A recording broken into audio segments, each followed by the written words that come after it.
Hoy día, tal como señaló Sebastián, nos toca revisar el tema de la solicitud del derecho a la información de la Ley 20.940. Para efectos de entender, digamos, bien de qué vamos a hablar, esto tiene que ver con un proceso que existe dentro de la negociación colectiva y se refiere a la información que las organizaciones sindicales pueden exigir, entiéndase bien el verbo, exigir a la empresa. ¿Ya?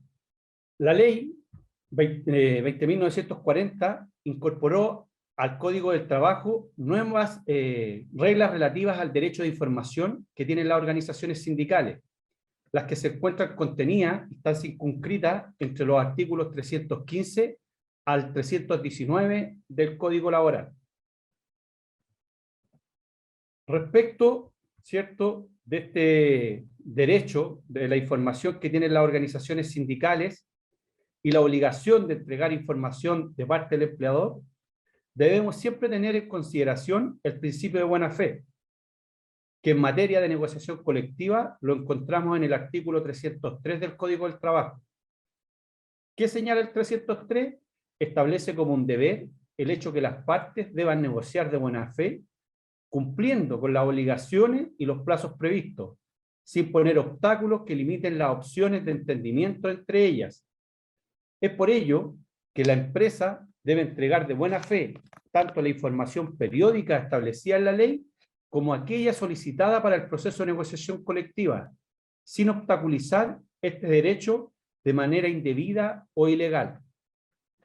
A eso se refiere, ¿cierto?, de que se debe actuar de buena fe, es decir, no obstaculizar la información que la organización sindical está pidiendo para conformar, ¿cierto?, su proyecto de negociación colectiva, su pliego de peticiones.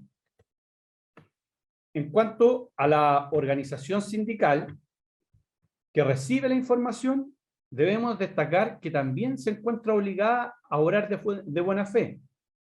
¿Qué quiere decir eso? Que no puede hacer mal uso de la información que se le entrega o divulgarla a terceros ajenos a la relación laboral. Hipótesis que es recogida por el legislador al contemplar la divulgación de información reservada como práctica antisindical o desleal. Es decir, si la organización sindical, por ejemplo, recibe la información, ¿cierto?, de las rentas que perciben sus asociados y el sindicato se dedica a divulgar esa información que es de carácter reservada, los dirigentes de la mesa de negociadora estarían cayendo en una práctica desleal respecto al proceso de negociación colectiva, la cual puede ser sancionada gravemente en contra de ellos. El legislador considera de tanta la importancia de la buena fe de las partes en las relaciones colectivas de trabajo. Esto es, en materia de organizaciones sindicales y negociación colectiva, se eleva como práctica antisindical o desleal el actuar contrario a la buena fe, tanto de empleadores como de los trabajadores o las organizaciones sindicales. Es por eso que hay que tener especial, ¿cierto?, resguardo en la información que se recibe y cómo se utiliza ella. Al momento de analizar la entrega de información de las empresas a los sindicatos, debemos tener presente la clasificación que el artículo 505 bis del Código del Trabajo hace de las empresas de acuerdo al número de trabajadores que tiene, siendo esta clasificación la siguiente. Acá se establece dentro del código un rango en cómo se clasifican las empresas. Y el Código del Trabajo reconoce como microempresa aquellas organizaciones que tienen contratados entre 1 y 9 trabajadores. Como pequeña empresa, aquella que tuviera contratados de 10 a 49 trabajadores. Como mediana empresa, aquella que tuviera contratado entre 50 y 199 trabajadores. Y gran empresa, aquella que tuviera contratados 200 o más trabajadores. Los artículos que regulan la entrega de información de parte de las empresas a los sindicatos son los que siguen: el artículo 315, el artículo 316, el artículo 317, 318 y 319, todos del Código del Trabajo. De acuerdo a las normas que recién acabamos de citar, tendremos que la información que debe entregar el empleador a las organizaciones sindicales dependerá de la calificación de la empresa. Esto es, si estamos en presencia de una micro, pequeña, mediana o gran empresa. Es así, ¿cierto?, que tendremos obligaciones distintas dependiendo, ¿cierto?, de la calidad de empresa que estamos hablando. Respecto de la información periódica, es decir, que deben entregar en forma continua las grandes empresas. Disculpa, Claudio, me ¿Sí? quedó una duda en la diapo anterior. Cuando tú hablas de la cantidad de ¿En esta o en trabajadores la anterior? a la cual se le puede entregar la información al dirigente sindical, es que si, dependiendo, si tiene poca gente, no se le puede entregar información. No, depende que si tiene poca gente, se le entrega una cantidad de información distinta que si tuviera más gente. Ah, Las no es toda obligaciones, la información. no, las obligaciones que tiene que ver más bien con la periodicidad en que se entrega la información y con qué cantidad de información. Por Ah, ok. ejemplo, en la gran empresa existe obligación de entregar balance general cada cierta cantidad de tiempo. En la microempresa existe igual obligación, pero el periodo, digamos, es más amplio. No tiene, digamos, los mismos plazos que la gran empresa. Ah, ok. A eso se refiere y es lo que vamos a tratar y trabajar. ¿Ya? La Gracias. información periódica de las grandes empresas. Las grandes empresas, es decir, las que tienen 200 más trabajadores, deben entregar anualmente a los sindicatos de empresas constituidos en ellas la siguiente información: balance general, los estados de resultados, los estados financieros auditados y toda otra información de carácter público que, conforme a la legislación vigente, estén obligadas a poner a disposición de la Superintendencia de Valores y Seguros. Es decir, aquellas empresas, ¿cierto?, que están reguladas, ¿cierto?, por la superintendencia y que tienen que checar información, nombre de los directores, conformación del patrimonio, están obligadas, ¿cierto?, a entregar este tipo de información en todas aquellas empresas con 200 o más trabajadores. Entonces, ¿cómo voy a saber yo, como organización sindical o como dirigente sindical, qué información me tiene que entregar la empresa? Lo primero que debo saber es qué, digamos, calificación, de acuerdo al Código del Trabajo, tiene mi empresa. Es decir, si tiene el carácter de micro, pequeña, mediana o gran empresa. ¿Ya? El plazo que tiene la empresa para entregar la información de los números anteriores del 1 al 3, es decir, balance, estado de resultados y estado financiero auditado, al sindicato, es dentro de los 30 días contados desde que estos documentos se encuentren disponibles. Es decir, si el balance se entrega a la superintendencia para efectos en el mes de abril, la empresa tiene 30 días para entregárselo a la organización sindical desde que están disponibles, porque se asume que si fueron entregados a un ente público que lo regula, están disponibles, ¿cierto?, para la organización sindical en 30 días, en los 30 días siguientes. Respecto al número 4, es decir, de toda otra información que sea necesaria y que sea pública, la empresa debe entregar al sindicato la información dentro del plazo de 30 días, contado desde que se haya puesto a disposición de la Superintendencia de Valores y Seguros. Es decir, si yo cambié director, cambié la mesa directiva, hoy día la componen otras personas y yo hice, ¿cierto?, ese cambio de la superintendencia, también dentro de los 30 días siguientes se lo debo informar a la organización sindical, como también, por ejemplo, si existe una OPA, que son temas más, digamos, más técnicos, que son la oferta pública de acciones, es decir, si la empresa está pensando, ¿cierto?, en vender sus acciones, esa información que es pública y que se debe poner, ¿cierto?, a disposición de la Superintendencia de Valores y Seguros, también necesariamente, ¿cierto?, la debo informar a la organización sindical.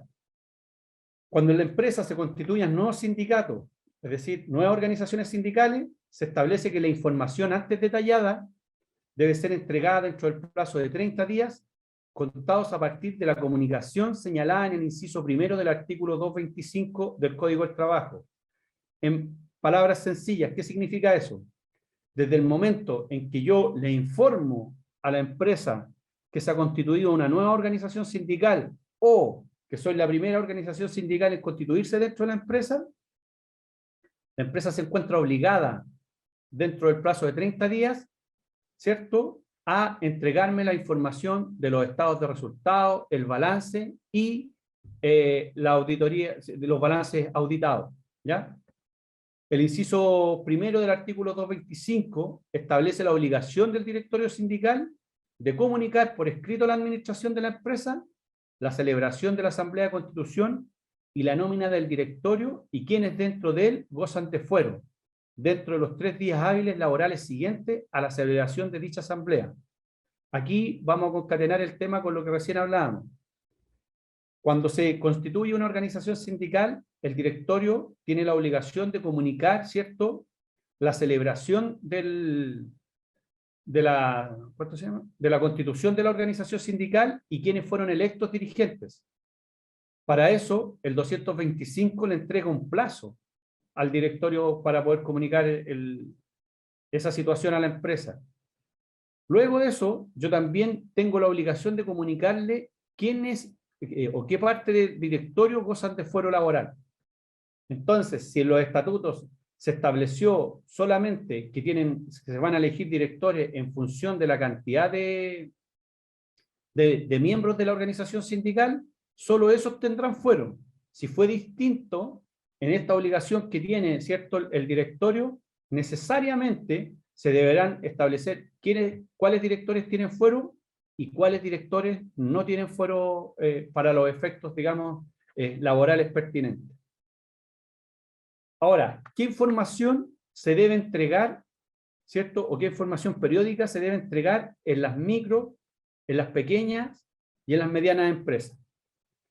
Las micro, pequeñas y medianas empresas, esto es, en las que tienen entre 1 y 199 trabajadores, deben entregar anualmente a los sindicatos de empresas constituidos en ellas la información sobre sus ingresos y egresos, que de acuerdo al régimen tributario al que se encuentren acogidas, declaren ante el Servicio de Impuestos Internos para efectos del impuesto a la renta. ¿Por qué se hace esta diferenciación?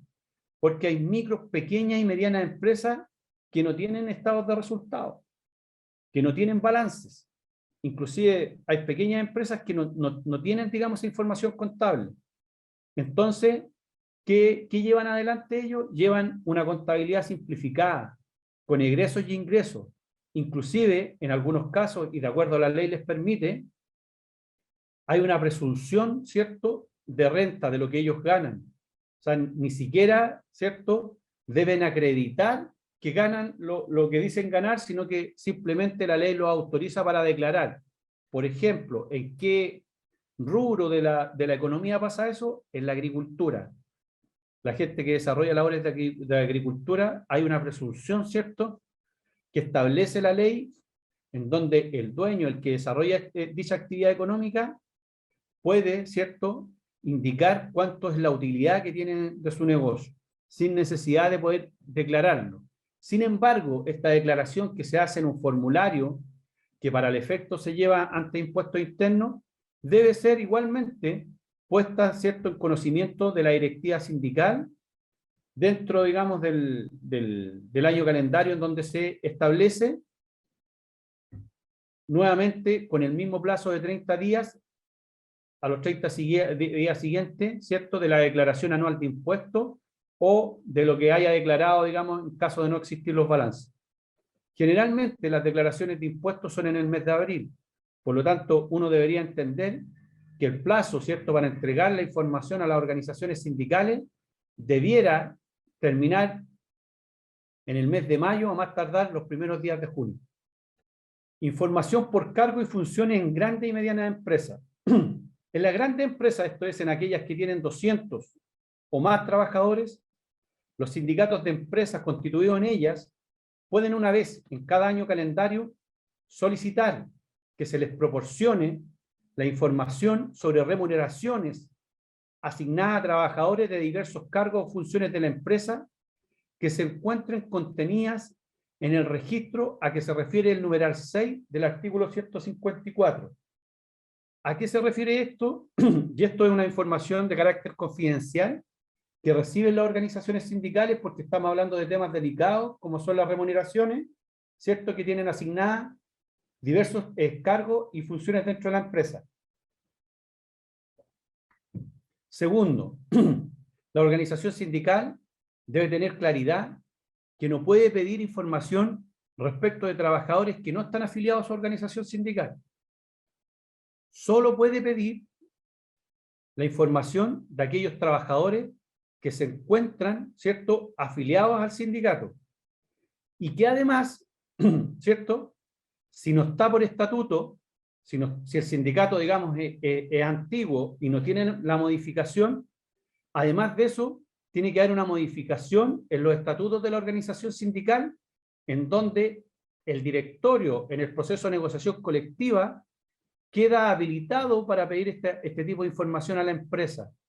En caso contrario de no existir, ¿cierto?, esta autorización estatutaria, necesariamente requiere la autorización por escrito del trabajador en donde se va a solicitar dicha información. Es por eso que el código sanciona de forma severa a quienes, digamos, hagan mal uso de la información que se les entregue.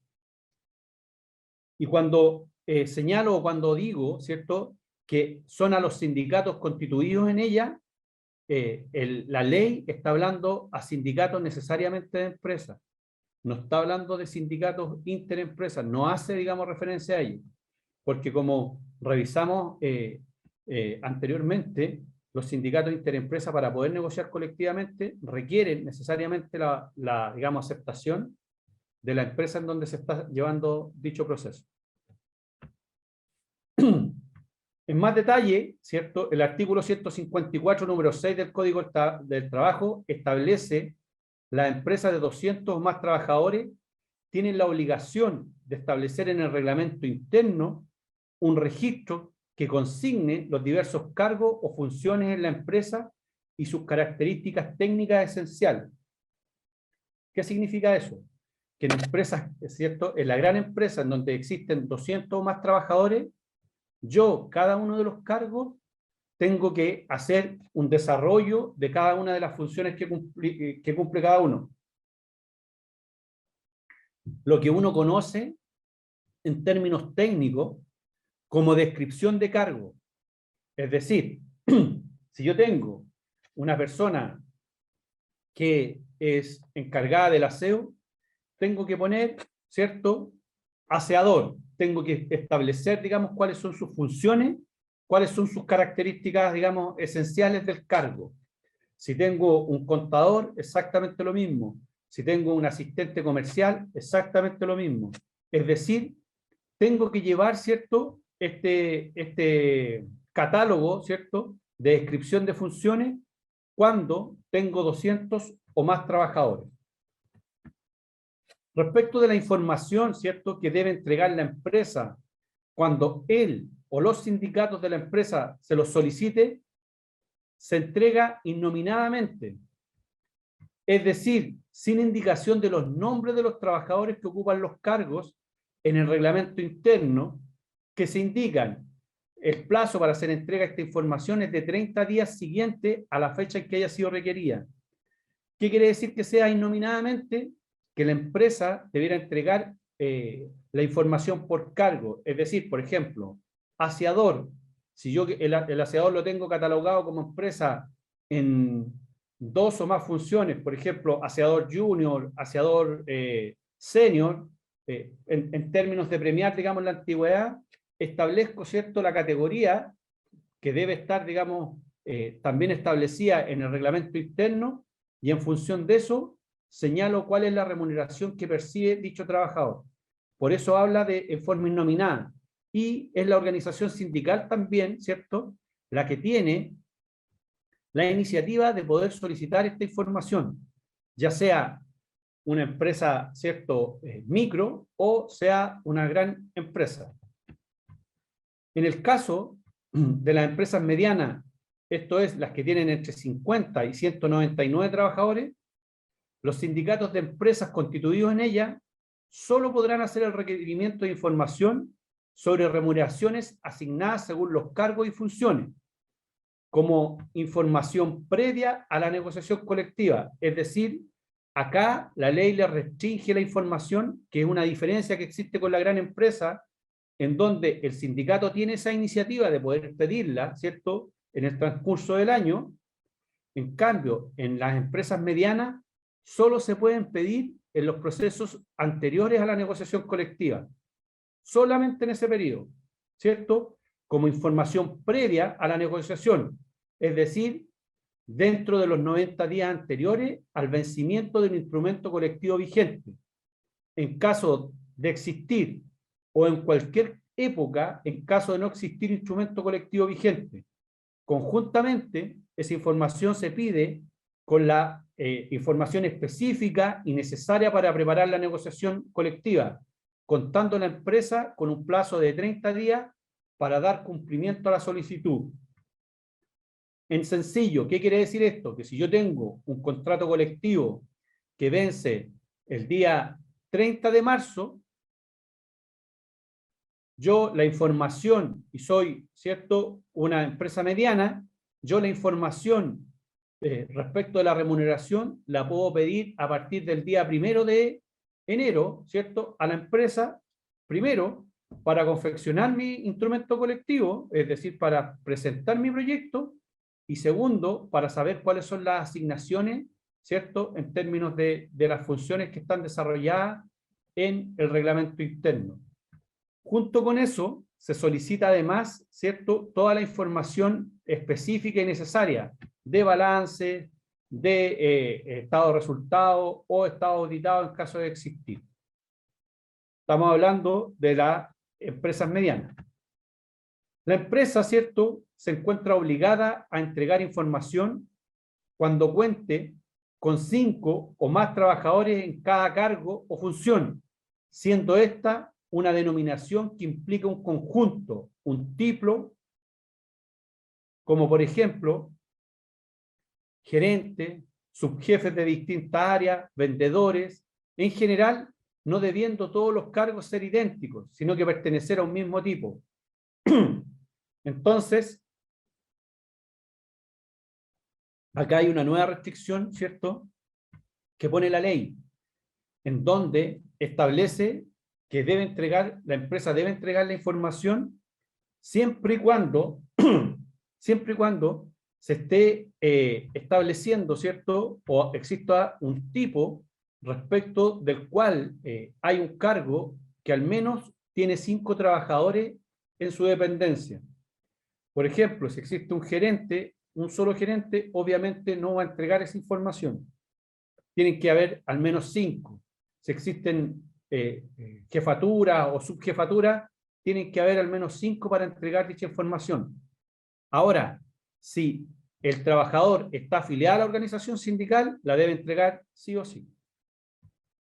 Vamos a revisar la información específica para la negociación colectiva, que es, de alguna manera, el origen o, digamos, cuál fue, digamos, la causal de la ley, ¿cierto?, que estamos revisando. La información específica que deben entregar, ¿cierto?, las empresas en el proceso de negociación colectiva está establecida en los artículos 315 a 319 que recién revisamos.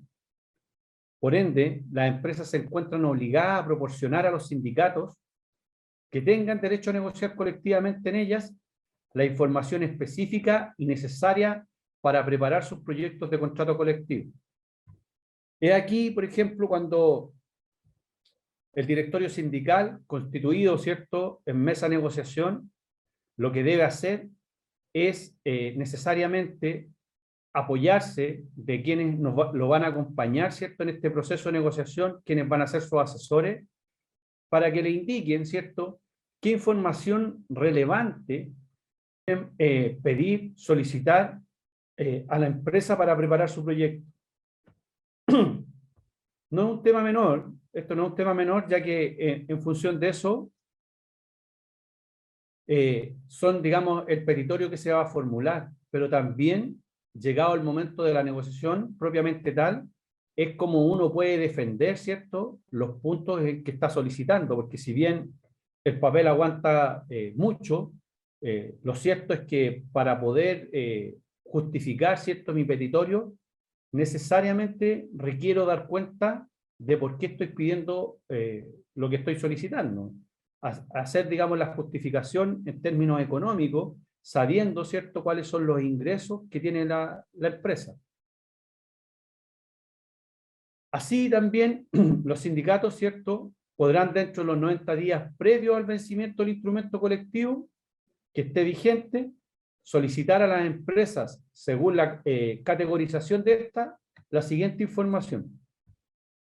En el caso de las grandes y medianas empresas, es decir, aquellas que tienen 50 o más trabajadores, las empresas deben entregar como mínimo, la siguiente información. Reitero eso, como mínimo, porque eventualmente la mesa negociadora, el directorio sindical y los asesores podrían pedir una información distinta a esta que establece la ley como mínima. Primero, la planilla de remuneraciones pagada a los trabajadores afiliados al sindicato que la requiere. De todos. Separada, ¿cierto?, según los diversos haberes que el trabajador percibe, indicando además el cargo o función del trabajador y la fecha de ingreso a la empresa. Cuando habla separada por haberes, se refiere a separar, ¿cierto?, lo que se entiende por sueldo base, gratificación, bonos, asignaciones, ¿cierto? Si recibe, por ejemplo, comisiones, tiene que ir todo, digamos, separado, cada uno, digamos, de los haberes. A eso es lo que se conoce como haberes. Junto con eso, hay que señalar qué función cumple el trabajador. Disculpa, Claudio, no ¿sí? entendí esa parte. Me confundí. Ok, la retomo y te la explico nuevamente. Significa lo siguiente. Estamos estableciendo, ¿cierto?, cuál es la información mínima que debe entregar la empresa a la organización sindical antes del proceso, antes de los 90 días del proceso de negociación colectiva. ¿Ya? Estamos hablando de la información mínima. Recién dijimos que podíamos pedir otra distinta adicional. Como información mínima, la empresa debe entregar la planilla de remuneraciones de todos los trabajadores afiliados al sindicato. De todos los trabajadores afiliados al sindicato. Ahora, ¿cómo la debe entregar? La debe entregar separada por haberes. Es decir, por cada una de las asignaciones o remuneraciones que recibe el trabajador. Si el trabajador recibe sueldo base, debe indicar separadamente cuánto es el sueldo base. Si recibe gratificación, debe indicar separadamente cuánto es la gratificación. Si recibe asignación de locomoción o colación, debe ir señalado de forma separada cuánto es la asignación de locomoción, de colación. Si recibe algún pago, digamos, ¿de cuánto se llama? De comisiones, debe señalar también separadamente cuáles son esas comisiones y por qué montos se generaron. No sé si me logro explicar de mejor manera, Sí, María en el Soledad. fondo, para concluir, haberes es detallado, Los de haberes, forma detallada. los haberes es todo lo que el trabajador percibe. Ya, ok. Es todos los ingresos que percibe. Todos los ingresos que percibe. Entonces estamos hablando que en los haberes cae lo que son las asignaciones y lo que son remuneración. En remuneración estaría el concepto de sueldo base, estarían las comisiones, estaría la gratificación, si es que se paga mensualmente. Esos serían haberes de remuneración. Si fueran asignaciones, está la asignación de locomoción, la asignación de colación, pueden estar las asignaciones familiares en caso que el trabajador reciba, puede haber una asignación de viático. Por eso hago la distinción, pero para entenderlo bien, los haberes son todos los ingresos, ¿cierto?, en dinero o en especie que recibe el trabajador. Ok, me quedó muy claro. Muchas gracias, Claudia. Una consulta, en el fondo es el total haberes todo el ingreso sin el descuento. Exactamente, legal, Cristina. Exactamente. El total haberes o los haberes son todos los ingresos que percibe el trabajador, sean estos en dinero o en especie. ¿Por qué digo en dinero o no en especie?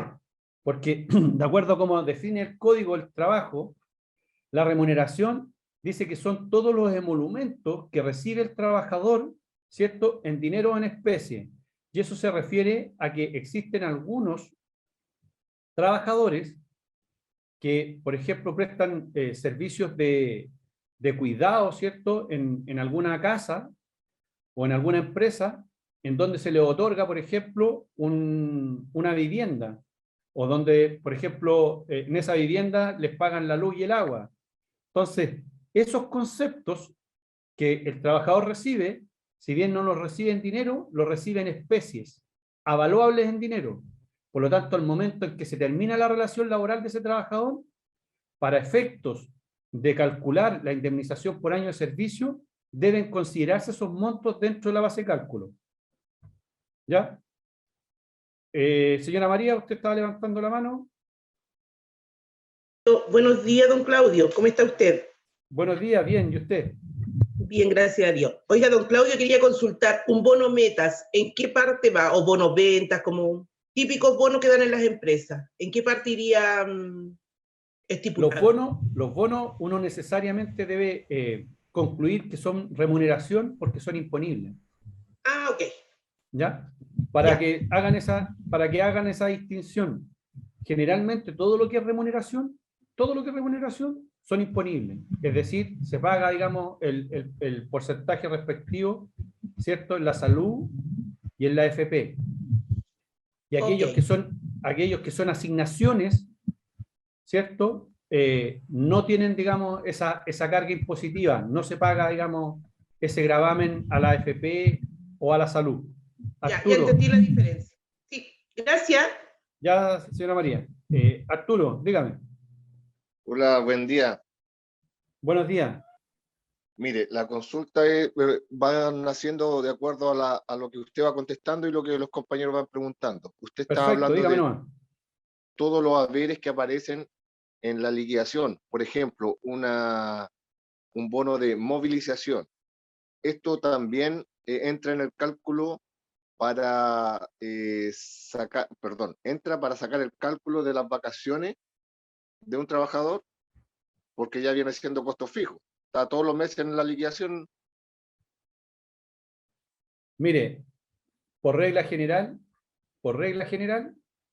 no se debiera contabilizar para efectos de vacaciones. ¿Por qué?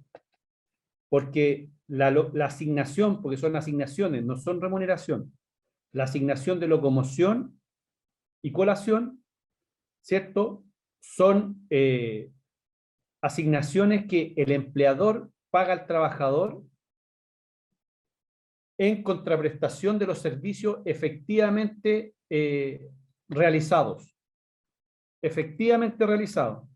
Entonces, cuando usted está de vacaciones, ¿cierto?, usted no está efectivamente realizando la labor para la cual fue contratada. Por lo tanto, no debiera imputarse esa asignación para efectos de calcular el monto que debieran pagarle cuando usted está de vacaciones. Claudio, ¿ya? Ahora, solo al tiro de ahí. Ahora, solo una puntualización. Digo que la regla general es esa, porque hay algunas organizaciones sindicales que tienen pactado a través de sus contratos o convenios colectivos que la asignación de locomoción y colación sea incluida, ¿cierto?, al momento y sea pagada en los periodos que los trabajadores afiliados a la organización sindical estén de vacaciones. En ese caso, la empresa sí tendría la obligación de incluirlo en la base de cálculo, pero la regla general de no existir, digamos, pacto, es que no se incluyen dentro del cálculo que se hace para efectos de pagar la remuneración cuando el trabajador está de vacaciones. No sé si le quedó claro, Arturo. Para darle la palabra sí, a David. Me quedó súper claro, Claudio. Muy amable, gracias. Ok, David, adelante, tiene la palabra. Claudio, no para la asignación de colación y movilización es una asignación de compensación, ¿no es cierto? Correcto, exactamente. Exactamente, una asignación de compensación, por lo que recién señalábamos, que de alguna forma compensa el gasto, ¿cierto?, que el trabajador incurre para efecto de la prestación de los servicios. Obviamente, en algunos casos es una compensación, digamos, entendible, en otros casos es un poco risible en función del monto que a veces paga, digamos, la empresa. Pero eso tiene el carácter de ser compensatorio al gasto que desarrolla el trabajador. Como señalamos entonces, la empresa tiene la obligación, ¿cierto?, de entregar esta información a la organización sindical de manera detallada, estableciendo cada uno de los haberes que, ¿cierto?, recibe el trabajador, la función y el ingreso a la empresa. La otra obligación, ¿cierto?, que tiene es el valor, que debe entregar el valor actualizado de todos los beneficios que forman parte del instrumento colectivo vigente.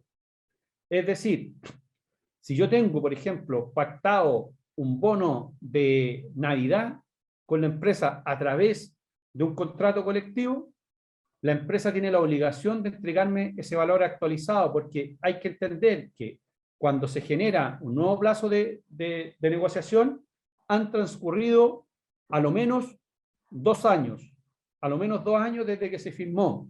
Y generalmente los contratos o convenios colectivos tienen pactadas cláusulas, ¿cierto?, de reajustabilidad en el tiempo, que se van aplicando en función de IPC. Por lo tanto, si yo pacté un bono de Navidad de 50.000 pesos en el año 2019, ¿cierto?, hoy día que tengo que negociar nuevamente en el año 2021, ese bono de 50.000 ha sufrido, ¿cierto?, ciertas modificaciones en función de este incremento que está pactado en función de IPC. A eso se refiere con que la empresa tiene la obligación de entregar, ¿cierto?, un valor actualizado del mismo. ¿Qué otra obligación tienen, ¿cierto?, las medianas y grandes empresas? Tienen la obligación de entregar los costos globales de mano de obra de la empresa de los 2 últimos años. Si existe además contrato colectivo vigente cuya duración fuese superior a 2 años, se debe entregar los costos globales de mano de obra de todo el periodo de duración de dicho contrato. ¿A qué se refiere los costos globales de mano de obra?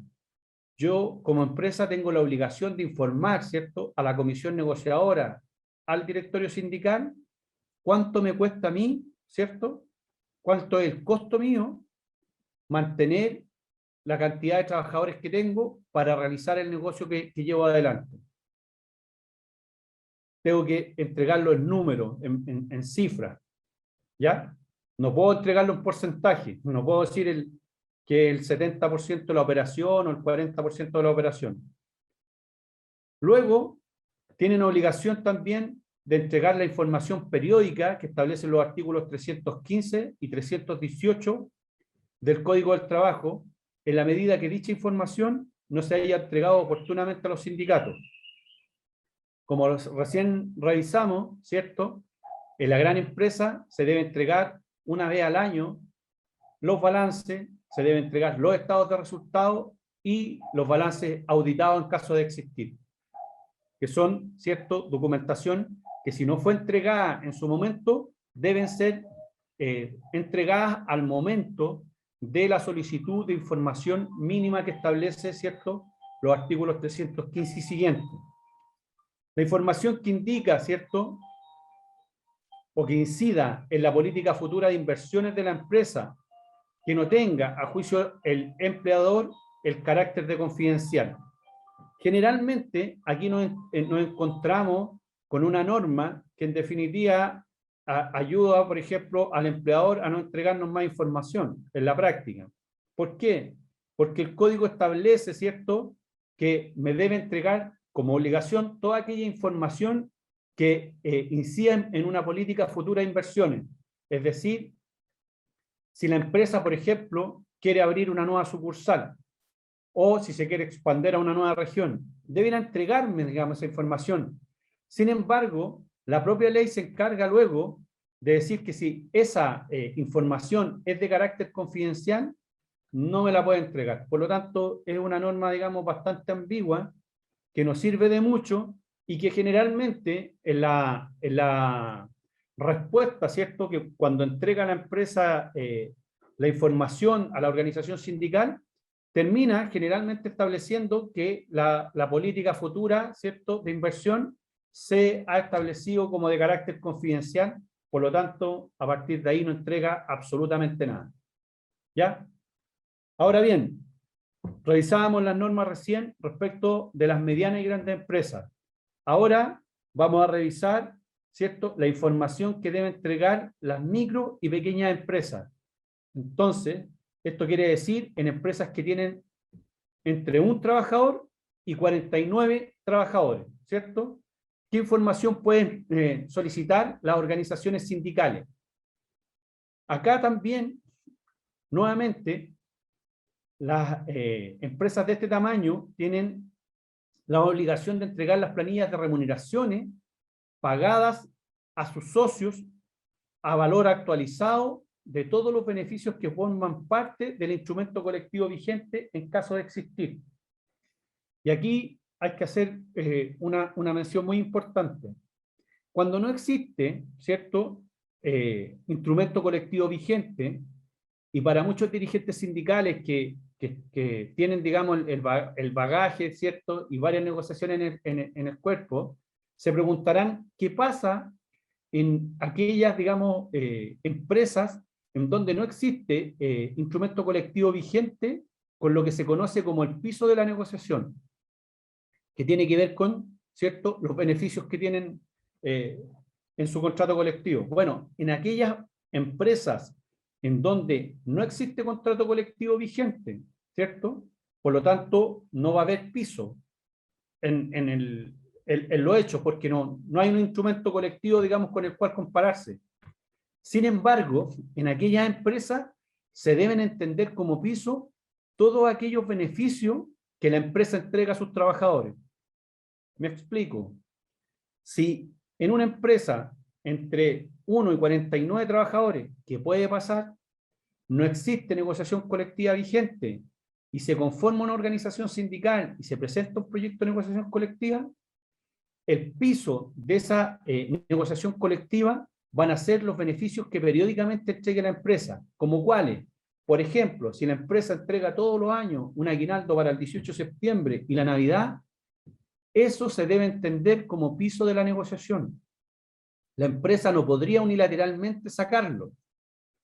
Otro ejemplo, si la empresa, por ejemplo, entrega vestuario de invierno y de verano a los trabajadores, y lo hace también en forma periódica, es decir, siempre lo está haciendo todos los años, hay que entender también que eso es un beneficio que tienen.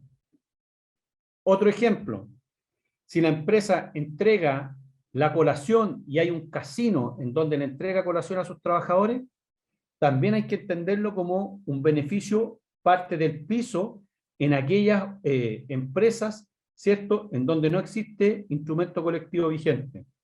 Por lo tanto, estas planillas, ¿cierto?, con las que se pagan los valores actualizados, debieran necesariamente incluir esos conceptos en donde no existe instrumento colectivo vigente. Ahora, en aquel en donde hay, deben ser los beneficios que en ellos se establezcan y que en ellos se mencionen.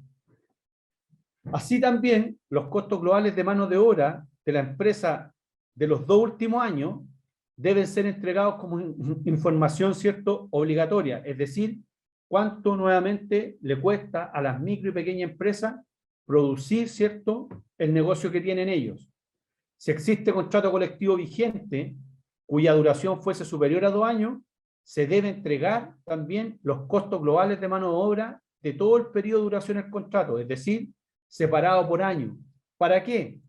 Para que la organización sindical, ¿cierto?, pueda ver cómo estos costos globales de mano de obra han ido o disminuyendo o bajando en el tiempo. Porque es perfectamente posible que en función, por ejemplo, de un ajuste de despidos personal, porque generalmente cuando se quieren bajar los costos se hace eso, se cae, digamos, en esa práctica, lo más probable es que uno se pueda encontrar con que el costo global de mano de obra es menor de un periodo a otro. Entonces, por eso es importante tener esa información y tenerla detallada en la forma en que la ley la señala, y obviamente que los dirigentes deben exigirla de la manera en que la ley la menciona. Es así que por expresa disposición, ¿cierto?, del artículo 315 del Código del Trabajo. Disculpa. Sí, sí. Otra duda, cuando tú hablas del piso y se toman, dices tú, acuerdos como en el aguinaldo, el vestuario, la colación, ¿eso también en algún momento, así como te lo dan, te lo pueden quitar? Cuando se han entregado en forma periódica y sistemática, son beneficios que no se pueden quitar. ¿Después de cuánto tiempo? Uno debiera entender, porque no existe un criterio, la ley no lo fija, pero sí se han establecido criterios en función de dictámenes de la Inspección del Trabajo en que hablan de 2 a 3 periodos. Ah, ok. ¿Ya? Entonces, si una empresa en forma periódica, ¿cierto?, o en forma sistemática durante los 3 últimos años ha entregado un aguinaldo, vamos a establecer un monto fijo de 50.000 pesos durante los 3 últimos años, hay que entender de que eso es un derecho que tienen adquirido los trabajadores en función de que lo han recibido en forma periódica, ¿cierto?, durante los 3 últimos años. Lo mismo pasa, ¿cierto?, si, por ejemplo, los trabajadores cuentan con un beneficio de transporte. Estoy pensando en que un transporte de acercamiento, en que la empresa, no obstante no estar en un contrato colectivo, es parte, ¿cierto?, de un derecho que tienen adquirido los trabajadores y no podría la empresa unilateralmente modificar las condiciones, ¿cierto?, contractuales si no pasa por un acuerdo o con la organización sindical o con el trabajador, lo que de alguna forma se debiera haber reflejado en alguna asignación que se paga, ¿cierto?, para suplir ese beneficio que se pierde. De esa es la forma en que se deberá proceder, María Soledad. Muchas gracias, Claudio. Eso también con otro tipo de cosas, porque a veces la empresa, para de alguna forma no entregarle musculatura, ¿cierto?, a la organización sindical, lo que hace es establecer beneficios fuera digamos, del contrato colectivo. Entonces, voy a dar un ejemplo clásico.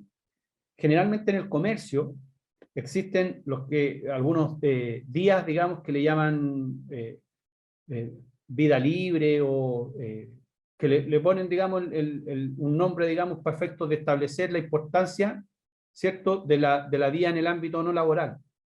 Entonces, no son capaces de establecer este beneficio dentro del contrato colectivo, pero sin embargo la empresa lo entrega.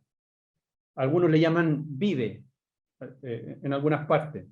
Entonces, ¿qué hace? Por ejemplo, el trabajador el día de su cumpleaños puede tomar la decisión de irse o la mitad del día, ¿cierto?, en la tarde, o no venir a trabajar en la mañana. O en un periodo distinto a su cumpleaños puede pedir un día para hacer trámite. Entonces, este beneficio no es parte del contrato colectivo, pero es un beneficio que entrega la empresa.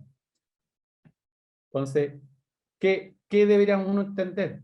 Que este beneficio es parte del contrato individual de trabajo del trabajador y que la empresa no lo podría quitar unilateralmente. Lo que sí termina pasando, obviamente, que es para, de alguna manera, poder hacer uso de ese día, uno requiere, ¿cierto?, de la voluntad de la empresa, lo que a veces no siempre está cuando el trabajador requiere esos permisos, pero en ningún caso, ¿cierto?, podría quitarle unilateralmente esos permisos. Lo mismo pasa con aquellos permisos que se otorgan, por ejemplo, que son permisos administrativos, que le llaman, en donde la empresa entrega, por ejemplo, 3 días de permiso administrativo para trámite y el trabajador los pide durante el transcurso del año, que tampoco están en los contratos colectivos, pero son parte, ¿cierto?, de su contrato individual. Señora María, usted tiene la mano levantada. Adelante. Otra consulta. Todos los beneficios que están incluidos dentro del mapa de beneficios, al menos mi empresa lo tiene, donde yo trabajo, ¿esos pueden después estar estipulados los mismos dentro de un contrato colectivo? Sí, sí pueden. Yeah. Sí se puede. Sí se puede. Ahora, generalmente lo que busca la empresa, obviamente con ese tipo de práctica, es desincentivar, ¿cierto?, la afiliación sindical. Porque si yo, ¿cierto?, tengo los mismos beneficios dentro del contrato colectivo, pero también lo tengo como mapa, ¿cierto?, de beneficios que entrega la empresa, la pregunta cae de cajón. ¿Para qué me voy a afiliar y voy a pagar una cuota sindical? Si en definitiva, si me resto, ¿cierto?, de la afiliación sindical y no pago, ¿voy a tener los mismos beneficios? Entonces, mire, don Claudio, nosotros después de nuestra negociación colectiva, que ya ahora debería haber sido hace más de un año, a nosotros lo que nos pasó fue de que después el mapa de beneficios subió mucho más los montos que lo que nosotros ganamos por negociación colectiva. Entonces, cuando se hizo el reclamo, el empleador dice, no, porque usted lo tiene ganado por contrato colectivo, por lo tanto a usted se le respeta el que era. Y esa ahí fue otra práctica más o menos antisindical que se vio dentro de la empresa, porque ellos ofrecían más beneficio, por decirle, en el bono de fallecimiento por hijo, bono de fallecimiento por padre, y así sucesivamente. Claro, eso claramente, por lo menos a la vista de uno, es una práctica antisindical, porque lo que busca, ¿cierto?, es que la gente no se afilie a la organización. Si por fuera le estoy pagando, le estoy entregando mejores beneficios que este afiliado. Entonces, el trabajador lo que tiene inclusive es la carga de pagar al sindicato, ¿cierto?, mensualmente una membresía para poder, ¿cierto?, hacer funcionar la organización sindical. Y si no hace eso, tiene mejores beneficios que haciéndolo. Entonces, es claramente una práctica. ¿Hicieron alguna denuncia ahí, señora María? ¿Cómo les fue? Digamos, dentro de una denuncia que hicimos en la inspección, al final, hasta el momento llevamos una sola denuncia, y dentro de esa denuncia se especificaron como mucho esas cosas, y de todo un poco, fue como o la gente despedía durante el año 2020, porque no fue una empresa que paró, y según la inspección del trabajo le dio el favor a la empresa, porque en estos tiempos de pandemia todos perdieron acceso a tener buenas ventas. Pero nosotros hemos plan de, o sea, nosotros somos de la parte de supermercado, por lo tanto a nosotros nunca nos bajaron las ventas. Al contrario. Tendríamos que haber ido a un juicio, claro. Pero nosotros llegamos hasta ahí nomás, hasta el momento, don Claudio, no hemos seguido. Esa es nuestra verdad. Y también, como le digo, el mapa de beneficios, hoy en día la gente del sindicato tampoco se lo entregan, que eso se entrega una vez al año. Y me imagino yo que ante una nueva negociación, yo también puedo pedirlo como parte de la documentación. Yo lo que haría, sí, por supuesto, es parte de la información, digamos, adicional que usted podría pedir. Yo lo que haría, y que le sugiero, es que ataque eso como una acción, ya sea por práctica antisindical o como una acción, digamos, vulneratoria de derechos fundamentales. Laborales, fundamentales, sí. Yo creo que ahí hay una vulneración. Ahora, usted sabe que en los tribunales siempre es 50 y 50, pero yo siempre he creído, digamos, que las posibilidades de éxito para la organización sindical en el tribunal son más altas que en la inspección del trabajo. Sí, bueno, ahí estamos con el juicio de declaración económica, nosotros estamos en este momento en apelación, llevamos 5 meses y nada todavía. No, claro, porque lo que sucede es que cuando van a apelación, de alguna manera la causa duerme para ser revisada y es por orden de prelación, es decir, por orden de llegada. Entonces, imagínese con pandemia, si los tribunales, digamos, están atochados, imagínese la corte, donde los jueces son aún, digamos, de mayor edad que los que están en primera instancia. Se va a topar con eso, pero... Sí, pero eso también a nosotros, don Claudio, nos ha ido debilitando como organización. Finalmente, sí, porque la gente quiere obtener beneficios y vamos, el ciclo que tenemos todos. Exactamente, termina pasando eso, que a uno lo debilitan como organización y la única forma, ¿cierto? O la contrapartida a eso es mostrar, digamos, alguna actividad, digamos, en términos judiciales, que de alguna forma la gente vea, ¿cierto? Que algo se está haciendo. Ahora, necesariamente no son en los tiempos que la gente necesita las cosas, si uno también sabe eso. Sí. Pero es lo que se puede hacer, así que siga dando la pelea, ¿no? Pues yo sé que usted ahí hinca, digamos, el diente como corresponde. Gracias, don Claudio, que esté muy bien. Yo tengo un acuerdo tarifario, ¿también le puedo pedir esta información? Sí, por supuesto. Por supuesto. Yo tengo un acuerdo tarifario, también le puedo... Sí, correcto, también se puede pedir. También se puede pedir. Es toda la información, ¿cierto?, que la organización sindical requiera para la preparación de su contrato colectivo. Toda.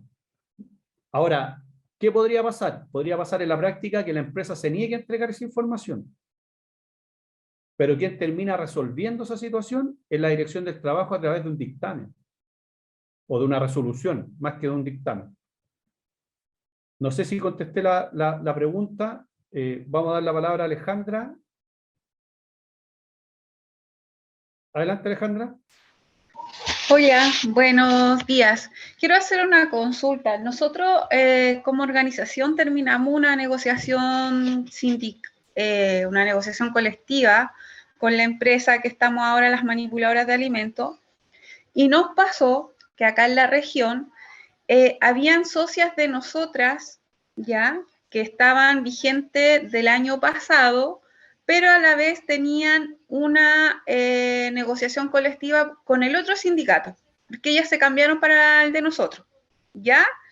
¿Qué es lo que pasó? Que en una nueva licitación, ahí se cerraban obviamente se aceptaba de la otra organización que esas socias ya no pertenecían a ese sindicato, sino al de nosotros. ¿Voy bien? ¿Me entiende esa parte? Sí. Ya. Cuando nosotros negociamos, nosotros las pusimos en las nóminas de negociación, a lo cual el otro sindicato que presentó las nóminas antes, ya, ellos las pusieron igual en su negociación. Pero nosotros cerramos antes que ellos. ¿Qué es lo que pasó? Que después no se respetó, ellos hicieron una apelación en la inspección del trabajo y después nosotros, ya después que la inspección dijo que esas socias, por lo que ella había presentado, esas socias pertenecían a la organización que estaba reclamando en su primera instancia. Y una de esas socias había dejado de trabajar hace un año. Y ella entró con nosotros en nuestra nueva licitación y ella le manifestó a la inspección del trabajo que esa socia ya era del año, por dar un ejemplo, año 2019 vigente, pero ella estuvo un año fuera. Y ahora nosotros hicimos la apelación a la inspección del trabajo de acá de Viña, a lo cual no lo ha manifestado, no, ni siquiera no ha hecho, y las socias de puño y letra hicieron de que ellos no querían pertenecer a esa organización, a lo cual la inspección del trabajo tampoco a nosotros nos dijo, ¿saben qué? Acá qué es lo que pasa, nada, yo fui en reiteradas ocasiones a preguntar que nos dieran alguna información o alguna resolución de lo que nosotros habíamos apelado, hasta el día de hoy no hay nada. ¿Cuánto tiempo llevan de eso, Alejandra? Es que ella después, la otra organización cerró después que nosotros. Y cuando ella cerró, la empresa se quedó con la primera instancia de la inspección y las traspasó al sindicato de ella. Y ella hizo, acá es legal que una organización haga un descuento sin avisar, que sea arbitrariamente de un monto superior a la cuota y ponga que, no sé, pues está cobrando Juanito pero los palotes, no sé. Esto lleva casi un mes y algo, que ella cerró la negociación, va a ser, parece un mes, creo, pero nosotros la cerramos el 12 de mayo. Mire, hay varias cosas que usted me plantea. La primera... Claro, no. La primera, para ir, digamos, separando porque cada nosotros, uno. disculpe, claro, nosotros quedamos así, bueno, entonces no se respeta la libertad sindical de la trabajadora que manifiesta de puño y letra, y hay la otra organización apela que la socia tanto estaba del año 2019, si al final estuvo un año afuera, entonces la inspección dijo me voy por lo más fácil y no investigó más, o no le pregunto a la otra organización.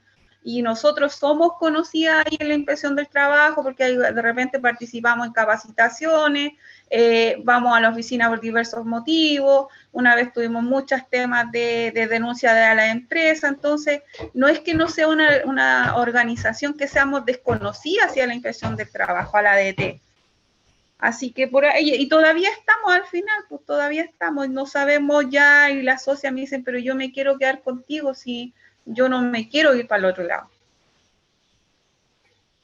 Ya, mire, vamos a separar, digamos, la respuesta para efectos de poder entenderla. Lo primero que hay que entender es que junto con el proyecto de negociación colectiva, uno presenta una nómina respecto de los trabajadores que van a ser beneficiarios de esos beneficios. ¿Ya? Ahora, por ley, yo debiera entender, ¿cierto?, que quien llega primero con la presentación y llega primero con los socios, ¿cierto?, son aquella organización que entrega primero el proyecto. Esto, digamos, en la teoría. Luego, ¿cierto?, si ustedes llegan segundos y entregan una nómina en donde existen igualdad de trabajadores, en donde existen, ¿quién tiene la obligación de impugnar el listado? Es la empresa. Es la empresa. Entonces, ¿qué debe hacer la empresa? La empresa debe, por ejemplo, en la segunda presentación, debe indicarle a la organización sindical que Alejandra, María y Juanita, ¿cierto?, no pueden ser parte del proyecto de negociación colectiva porque están presentadas en el sindicato número 1. Ustedes pueden alegar respecto de esa impugnación que se hace, que va y se dirime, digamos, en la inspección del trabajo, y para ello se acompañan las fichas de afiliación sindical de la organización. Se acompañan las fichas, y en función de esas fichas, la empresa, o sea, la dirección del trabajo, la inspección del trabajo debe resolver. Ahora, de acuerdo a lo que usted me plantea, usted de alguna forma me dice que la otra organización sindical, ocupando una información, digamos, anterior, inclusive con una trabajadora que no estuvo, ¿cierto?, vigente durante un año, e igualmente la incluyó, ahí lo que hay, ¿cierto?, es derechamente una práctica desleal de la otra organización sindical. Nosotros tenemos hasta el finiquito de ella, y lo presentamos en la inspección del trabajo.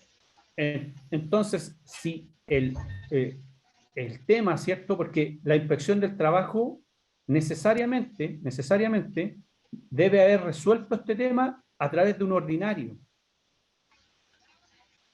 ¿Ya? A través de un ordinario tiene que haber dicho que el sindicato tanto acompañó tal cosa, la empresa acompañó, y debe haber una resolución respecto de eso. Que es un ordinario. Nosotros no tenemos respuesta. Es que debe haber, porque eso está fijado por plazo. La inspección tiene 5 días para eso. Yo no sé en particular en dónde estará enredado eso, pero tiene sí o sí 5 días para poder responder. Y respecto de ese ordinario, la comisión negociadora puede apelarla en un tribunal, digamos, laboral, en donde se conoce en instancia única esa situación. De esa forma se resuelve eso. De esa manera. Un segundo punto que usted me plantea tiene que ver con la cotización que pagan. Más allá, si el sindicato 1, que tienen a esas trabajadoras, ¿cierto?, incluidas dentro de su negociación, y que independientemente de eso se tengan que quedar allá, igualmente pueden renunciar y estar en su organización sindical. Sin embargo, van a estar, ¿cierto?, anexadas a los beneficios de la otra organización y no de ustedes, hasta que el otro contrato termine, cuando ahí recién tomarían los beneficios de ustedes. ¿Ya? Y lo tercero que usted me preguntaba es si ese trabajador que se vino para acá le pueden cobrar una cuota más alta de la que le cobran a todos los mortales del sindicato anterior. Lo cierto es que no, porque la cuota de la organización sindical está establecida por estatuto. Y no le podrían cobrar jamás, ¿cierto?, una cantidad distinta de la que aparezca en los estatutos, porque eso también es una práctica desleal. Y podría necesariamente terminar con el desafuero de los dirigentes. No sé si le respondí su pregunta, Alejandra. No, súper bien, sí, nosotros igual mencionamos a la empresa, le dimos a conocer toda la situación, pero ahí no sé qué pasó, pero después empezamos a hacer otra negociación con otra empresa, con Merquén, que también de manipuladoras de alimentos, y también nos querían querían pasarlo el mismo gol, pero como dice el porrazo, uno se lo pega una vez, ya después pone las manos para no pegarse tan fuerte. Entonces yo le dije que no, que ellos, como nosotros estábamos presentando nuestra negociación, ellos ya estaban claros que esos trabajadores eran de nosotros. Entonces, pero todavía estamos acá en la quinta región, con esa organización a la pelea, pero no, me quedó súper claro, y muchas gracias sé que hice hartas preguntas, pero eso más que nada porque yo creo que ese puede servir de experiencia para todos, porque a lo mejor no se atreven a preguntar o nos da vergüenza muchas veces de preguntar algo. No, sí, pero ojalá que les sirva a todas las preguntas. Sí, si tienen alguna dificultad, lo pueden hacer con Sebastián, hacerle las consultas a Sebastián, o bien me mandan un correo y yo me comprometo, digamos, dentro de los días siguientes a poder responderle o que nos comuniquemos telefónicamente si queda alguna duda, digamos, respecto de eso. ¿Ya? Así que ya, pues, queda, digamos, abierta esa posibilidad para todos aquellos que tengan dudas. Respecto de María muchas Pérez, gracias. ¿ya? Respecto de María Pérez, que dice que claro que siempre le dicen eso, pero que no le entregan, bueno, a través del mecanismo, ¿cierto?, que yo establezco, haciendo organización sindical, necesariamente la empresa está obligada. En caso que no, se hace la denuncia a la DT y debiera haber una fiscalización y una multa, digamos, por la negativa a entregar la información, que por ley están obligadas, digamos, a hacerlo. En cuanto a lo que establece Priscila, efectivamente, en algunos casos, cuando existe, digamos, divergencia respecto de cómo poder zanjar, ¿cierto?, una situación dentro de un proceso de negociación colectiva, a veces conciliarlo con la empresa y con la otra organización sindical en función de decir, mira, ¿sabéis qué? Tenemos dos trabajadores, porque a veces la mala fe no es del dirigente sindical, sino que es del trabajador que se va a un lado porque le dan, no sé, pues, un peso más, o se devuelve para el otro porque el otro lo miró feo, y que funcionan, digamos, de esa manera. Entonces, a veces conciliar, digamos, estas posiciones para efectos de separar, ¿cierto?, qué organización se lleva a qué trabajadores, a veces el camino, digamos, más conveniente, el diálogo, digamos, como forma de solución de conflictos. Arturo está levantando la mano, tiene la palabra Arturo. Hola, oye Claudio, mira, con respecto a lo que estaba hablando recién la compañera con el conflicto de que una compañera pertenece a uno o a otra organización. Nosotros, personalmente, cuando hemos negociado, hemos ingresado a la lista de socios a las personas que se han ido adheriendo durante el año antes que se les vence el convenio a ellos, ¿ya? Y una vez que presentamos la lista, obviamente la empresa nos rechaza a esos trabajadores. Pero ahí mismo en la mesa de trabajo, de diálogo o negociadora, se llega al acuerdo de que, ¿cuánto se llama? La empresa los va a liberar y van a poder negociar con nosotros a cambio, no sé, pues, de que nosotros bajemos, no sé, una lucas en X punto o otro beneficio, lo rebajamos y liberamos a esos compañeros que están con un convenio vigente, ¿ya? Y al final de la negociación, ahí en la nueva lista tienen que aparecer todos esos que fueron impugnados como liberados, que pasan directo a la organización sindical, y ese también puede servir de respaldo a la compañera o a cualquier compañero que se vea en esa situación.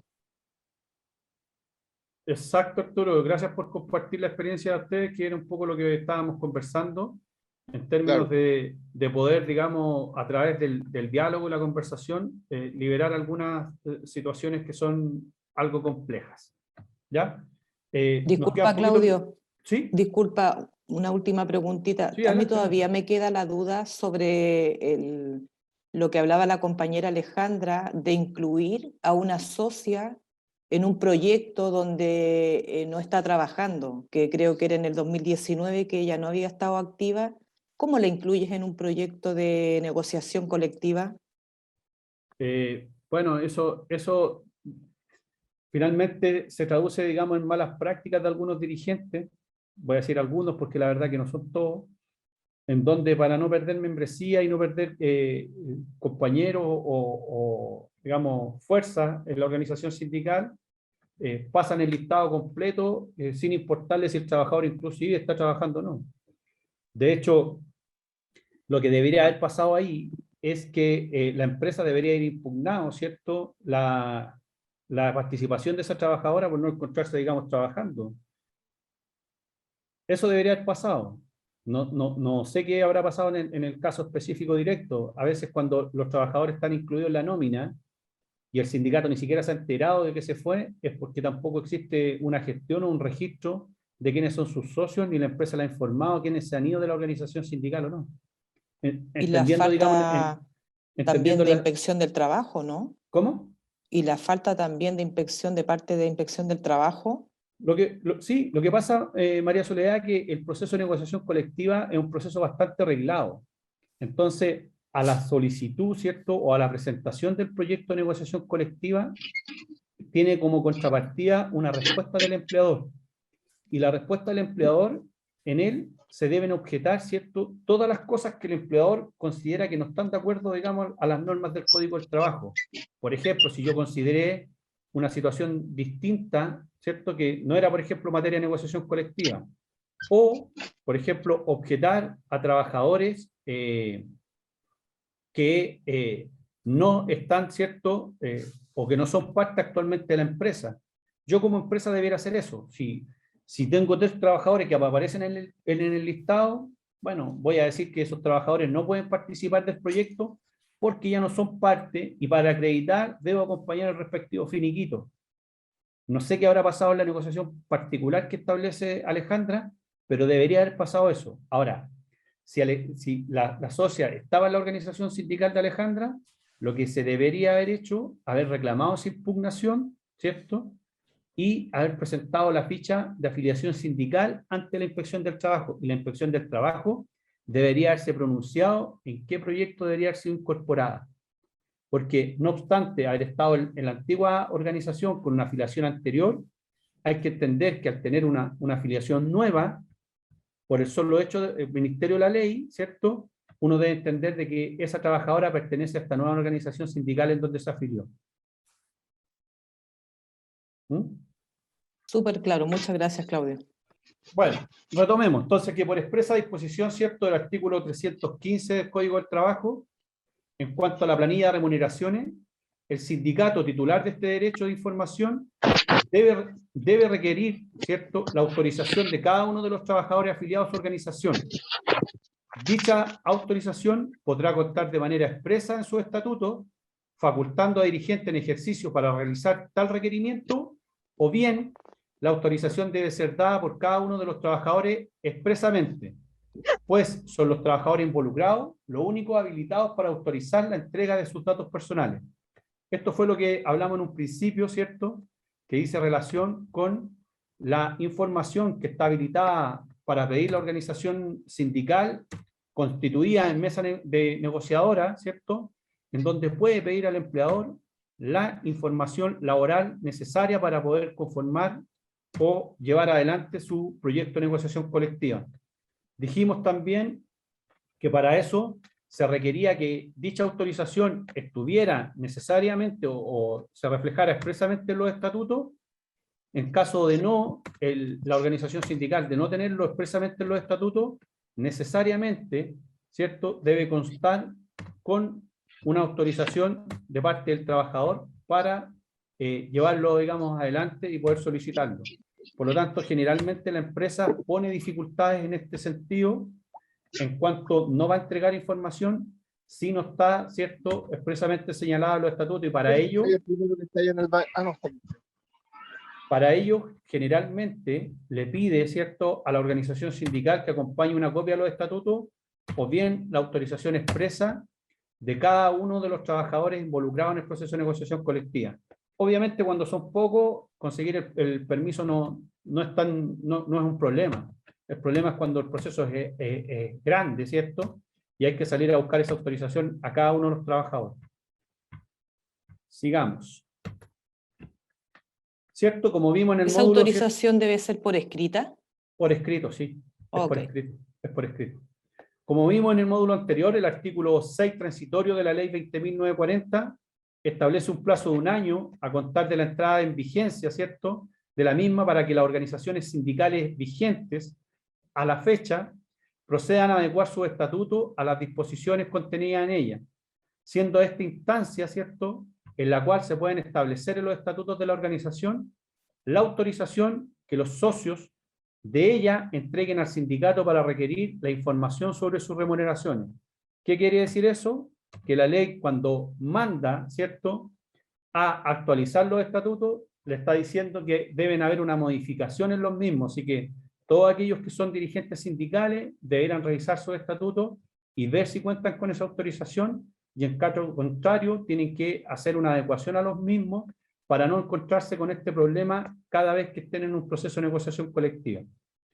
En cuanto a la obligación del empleador de entregar el valor actualizado de todos los beneficios que forman parte del instrumento colectivo vigente, esta información que debe entregar la empresa debe contemplar todos los beneficios establecidos en el instrumento colectivo, es decir, tanto el valor de aquellas obligaciones de dar como de hacer, de las obligaciones puras y simples, como de aquellas sujetas a alguna modalidad, y de aquellas que se encuentren determinadas o que sean determinables a través de una operación aritmética.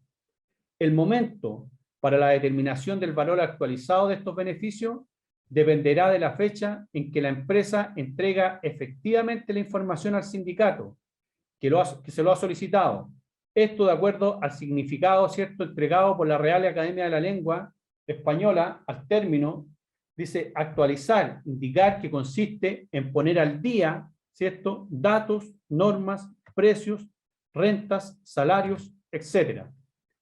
Cuando no exista instrumento colectivo vigente, él o los sindicatos pueden realizar el requerimiento de información a través o hacerse en cualquier época.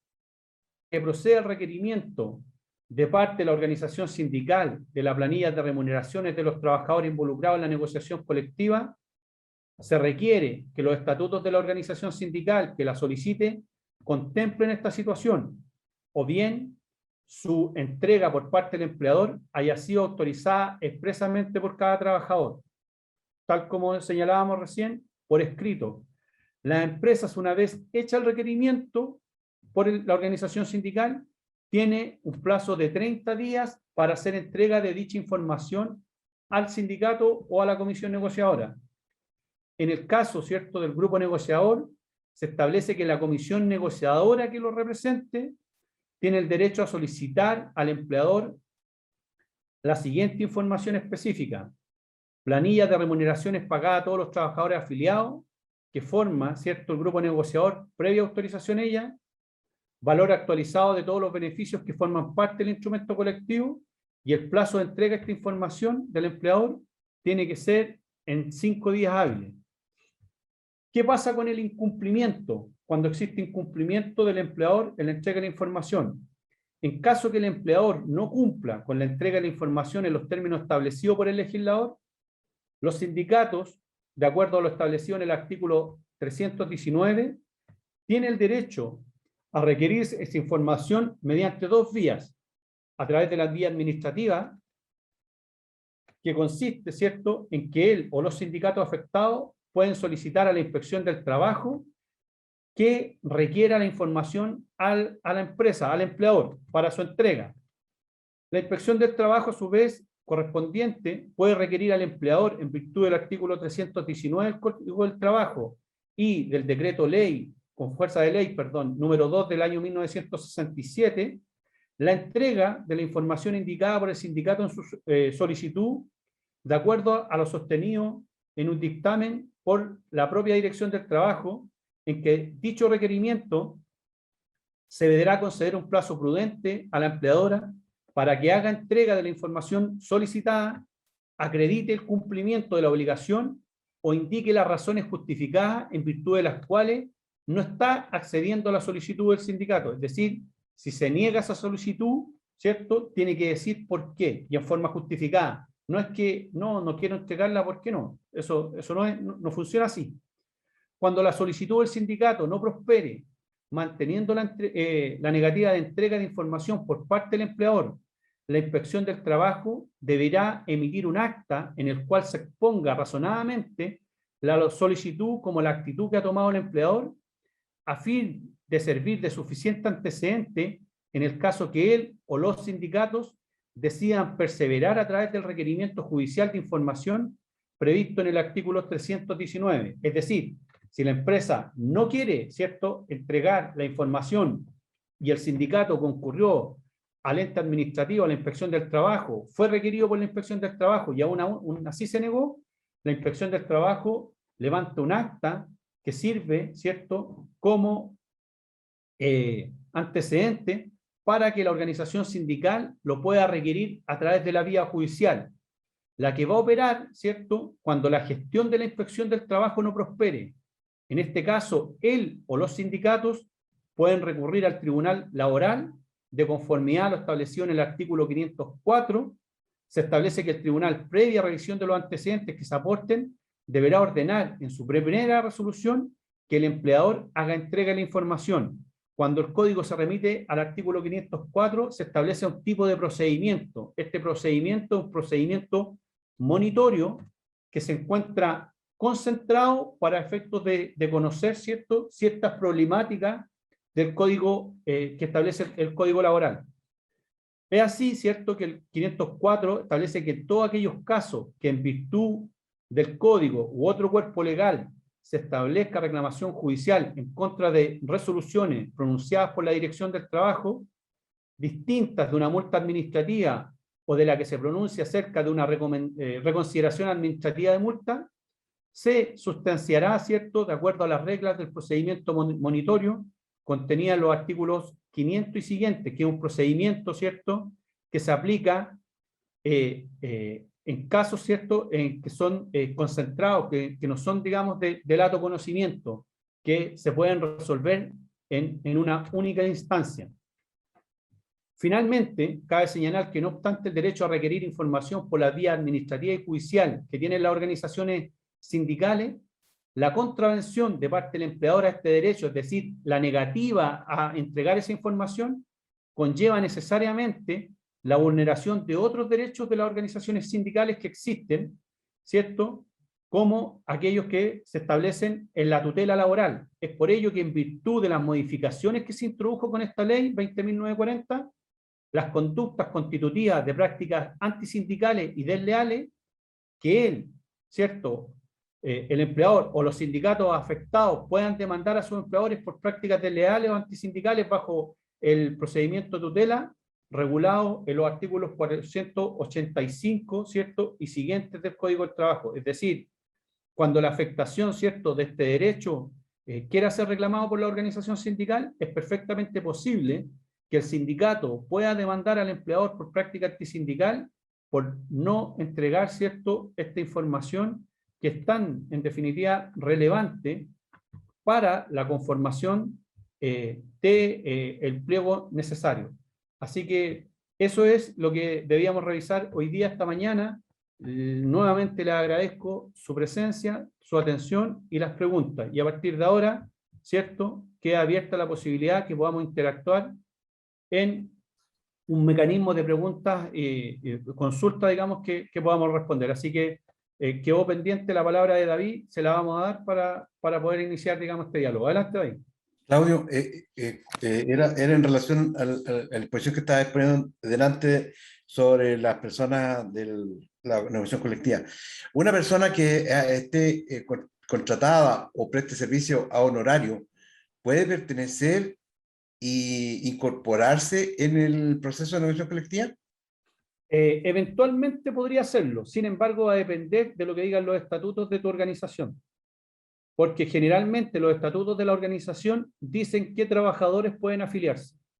Si dice que solo se pueden afiliar aquellos trabajadores que estén contratados, ¿cierto?, por la empresa ABC1, ¿cierto?, y no establece la calidad, ¿cierto?, jurídica de la contratación, uno debería entender que solo están aquellos trabajadores que están por el Código del Trabajo y no aquellos que están a honorario. Sin embargo, si tus estatutos establecen que se pueden afiliar a la organización sindical aquellos trabajadores, ¿cierto?, que estén en calidad de honorario, ¿cierto?, y a la vez contratados por la empresa BC1, uno podría entender que pueden participar en dicha organización más allá del derecho que le puede asistir a la empresa de poder objetarlo en un proceso de negociación colectiva. Gracias. Pero es perfectamente posible que se puedan, digamos, incorporar, digamos, procesos teniendo presente que la contratación a honorario, no la estatal, sino que la contratación a honorario, digamos, que se hacen en el genérico de las empresas del mundo privado, generalmente, ¿cierto?, son de carácter ilegal, porque cuando se establece una relación laboral aquellos que pueden, ¿cierto?, tener la calidad honorario, son aquellos que ostentan una profesión. Sí. Entonces, si yo contrato honorario, por ejemplo, a una persona que presta servicios, por ejemplo, en la administración, la verdad es que estoy incumpliendo la norma y lo más probable es que se establezcan, ¿cierto?, los presupuestos de la relación laboral y ese trabajador tenga derecho no solo a tener un contrato, sino que a recuperar las cotizaciones que no fueron pagadas y a participar en un proceso de negociación colectiva. Claudio, te lo comentaba porque nosotros tuvimos una negociación colectiva ahora en enero, en el cual lo fue súper bien, pero nos objetaron y lo impugnaron a 2 socios por ser a honorario y no pudieron participar de la negociación colectiva. ¿Qué calidad tenían de honorario, David? Son honorarios, contratados honorarios, son profesores de educación física, y uno imparte clases de fútbol y el otro de natación. Y de hecho, le han seguido pagando ahora en pandemia porque hay lo que me decía usted, de que como es honorario, el colegio, la empresa no ha podido desvincularse porque si no le van a cobrar toda la imposición de los 15 años que ya no honorario. Exactamente. Podría perfectamente verse, digamos, sometido a eso. Además, generalmente uno debe entender que el contrato honorario es un contrato de carácter civil, que está regulado por el Código Civil. Entonces, si por ejemplo, en el contrato no se estableció, ¿cierto?, que en caso de pandemia no se iba a seguir pagando la remuneración, en este caso la empresa tiene necesariamente la obligación de seguir pagando, digamos, la remuneración que se comprometió en dicho acuerdo. Tampoco podría salirse de ahí, digamos. En relación a la reserva del derecho. No sé si de los finiquitos. ¿Sí? ¿Ya? Nosotros tuvimos un caso, digamos, de que el trabajador quería reservar el derecho en el caso a futuro de poder demandar a la empresa en un tema laboral. Y la inspección del trabajo dijo que esto no se podía si es que el empleador no estaba de acuerdo. ¿Eso es así? ¿O cuándo se aplica también esta reserva del derecho? Mira, efectivamente la inspección del trabajo en un momento determinado sacó un dictamen, ¿cierto?, que prohibía al trabajador, no era que prohibía, sino que de alguna forma establecía, ¿cierto?, que el trabajador podía solamente poner reserva de derecho en el finiquito firmado ante ellos, siempre y cuando el empleador estuviera de acuerdo o consintiera en ello. Que es un dictamen que sacaron ellos. Ahora bien, eso, ¿cierto?, en la fase, digamos, administrativa, cuando yo digo voy a ir a firmar el finiquito, digamos, a la inspección del trabajo. Sin embargo, si yo el finiquito lo firmo en una notaría, existe una disposición, ¿cierto?, un auto acordado de la Corte de Apelaciones que obliga a todos los notarios que reciban finiquito a tener por obligación que recepcionar la reserva de derecho que los trabajadores hagan en su finiquito para poder demandar posteriormente el despido injustificado o diferencias, digamos, que tengan en las prestaciones que se están pagando. Entonces, mi sugerencia es que los finiquitos de los trabajadores traten de llevarlo a la notaría y no a la inspección del trabajo, porque la inspección del trabajo de alguna forma te pone la circular que está vigente, en donde solo acepta reserva de derechos siempre y cuando el empleador esté de acuerdo, y el empleador no está nunca de acuerdo. Sí, ¿usted se acuerda del dictamen de esta inspección? No lo tengo en la cabeza, pero si me envías un correo te lo puedo remitir y te lo puedo mandar. Bien, entonces usted sugiere que todo finiquito se haga a través de notaría, porque ahí uno podría no tener problemas en reservar el derecho. Exactamente, porque como te decía recién, existe un auto acordado de la Corte de Apelaciones que mandata a los notarios a tener que recibir, ¿cierto?, esa reserva de derechos de parte de los trabajadores sin objetarla ni ponerla en función de la voluntad del empleador. Cuando se aplica el artículo 161 por necesidad de la empresa, eso significa que la empresa, vamos al tema económico, que no tiene la posibilidad de sostener un trabajador más por el tema económico. ¿Qué pasa si al mes siguiente ya tiene contratado en el mismo puesto de trabajo a otra persona?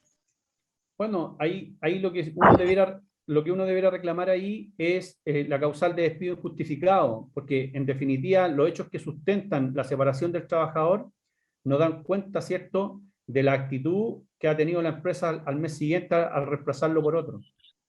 Y es un tema judicial, un tema necesariamente las reservas de derecho que parten por el tema del despido injustificado son todas instancias de reclamación judicial. Por ende, uno siempre las tiene que ponderar. Las tiene que ponderar porque en función del artículo que tú me acabas de mencionar, el incremento que recibiría el trabajador en función de ganar el juicio es el 30% de la indemnización por año de servicio, solo de ese concepto, solo del concepto de indemnización por año de servicio, no del total del finiquito, porque el finiquito puede incluir vacaciones pendientes y puede incluir el mes de aviso. Entonces, se incluye solo la indemnización por año de servicio y de eso se aplica el 30%. Bien, muchas gracias, profe. Claudio, volviendo a la conversación de la compañera que le objetaron a la socia. Adelante, tú mencionabas que no se debe entregar, bueno, si la empresa entrega una lista con socios que ya no están en el sindicato, tú te refieres a los que están relativamente desvinculados, porque a nosotros nos pasó que tenemos gente con licencia en la empresa y que son socios del sindicato hace aproximadamente 6 meses, 8 meses. Y en la última negociación igual la incluyeron a ella. O sea, mientras el trabajador no, siga vinculado a la empresa, tenga una relación laboral, ellos igual pueden participar en una negociación colectiva con nosotros. Sí, por supuesto. Lo que pasa es que ahí estamos hablando de que lo que hay, digamos, no es el término de la relación laboral. Hay una autorización del trabajador para no cumplir las funciones por estar con licencia médica. Y en el sindicato generalmente se establece que los trabajadores pierden un derecho cuando no han pagado, digamos, la cuota mensual durante 3 o 6 meses. Pero ningún dirigente aplica eso generalmente. Nadie lo saca, digamos, de ese derecho.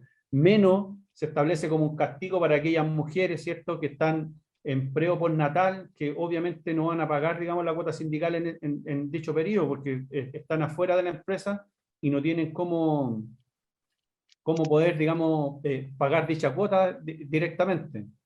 Así claro, que claro. Se refiere a eso, Arturo. Ya, mira, y referente a esto mismo que dices tú, por ejemplo, nosotros en la última negociación que hicimos, la gente que estuvo con licencia, ya, del término de conflicto, no se lo entregamos al 100%, sino que dijimos, ya, chiquillos, ¿saben qué? Ustedes lo hicimos participar, pero como anualmente no han pagado sus cuotas o los meses que estuvieron cuotas, solamente les contamos las cuotas referentes a esos meses y el resto del saldo se lo entregamos a ellos como beneficio. No sé, sí. Una acotación o algo que a lo mejor los otros socios también pueden sacar provecho o una sugerencia, no sé. No, perfecto. Si es un acuerdo de asamblea, es totalmente legítimo. Si la asamblea está de acuerdo con eso, no hay ningún problema. Antes de darle la mano a José Luis, voy a contestarle a Claudia, que me pregunta si la reserva de derechos es un párrafo bastante grande, se podría abreviar como para que se entienda que entra todo lo que dice. La verdad que es amplio, necesariamente, porque abarca, digamos, todas las posibilidades. Sin embargo, se puede, ¿cierto?, reducir y establecer a un, digamos, un texto menor en función de qué es lo que yo quiero reclamar. Por ejemplo, si yo no voy a reclamar tutela, no tengo para qué poner tutela y solamente indico, ¿cierto?, que quiero reclamar despido injustificado y las prestaciones laborales o las diferencias en las prestaciones laborales. Entonces, el texto se reduce bastante. Lo que pasa es que como el texto es amplio, está puesto en todas y cada una de las posibilidades que pueden haber. Inclusive, en algunos casos, por ejemplo, se establecen reservas de derecho en función, ¿cierto?, de que a futuro se me desarrolle una enfermedad de carácter profesional y que yo la pueda reclamar como tal. Que también en donde el empleador me puede hacer renunciar respecto de esa acción en particular. ¿Ya? José Luis, tiene la palabra usted y después la señora María Pérez. Claudio, mira, en lo que respecta a las grandes empresas, cuando ellos te entregan la información financiera, los balances y los estados de resultados, a nosotros nos entregan información, por ejemplo, a nivel nacional de la empresa, pero a nosotros nos interesa la información local de nuestra sucursal. ¿Eso se puede exigir? Sí, por supuesto, se puede exigir. Uno puede pedirla de alguna forma desagregada, puede pedir la general, pero también puede pedir la de la sucursal, digamos, en particular. Porque esa es la que en definitiva incide, digamos, con el proceso que ustedes están llevando adelante. Sé que Claro, es perfectamente posible hacerlo así. ya, claro, claro, esa es la información que a nosotros no importa porque de repente tenemos las dudas que, o por lo menos creemos nosotros que a nivel nacional nuestra sucursal le va un poco mejor que al resto y siempre nos queda esa duda y nos entregan solamente la información a nivel nacional. Pero ahí me quedó claro, Claudio. Gracias. Perfecto. María Pérez y después Andrea Barca. María, tiene la palabra. Hola, mira, mi consulta es cortita.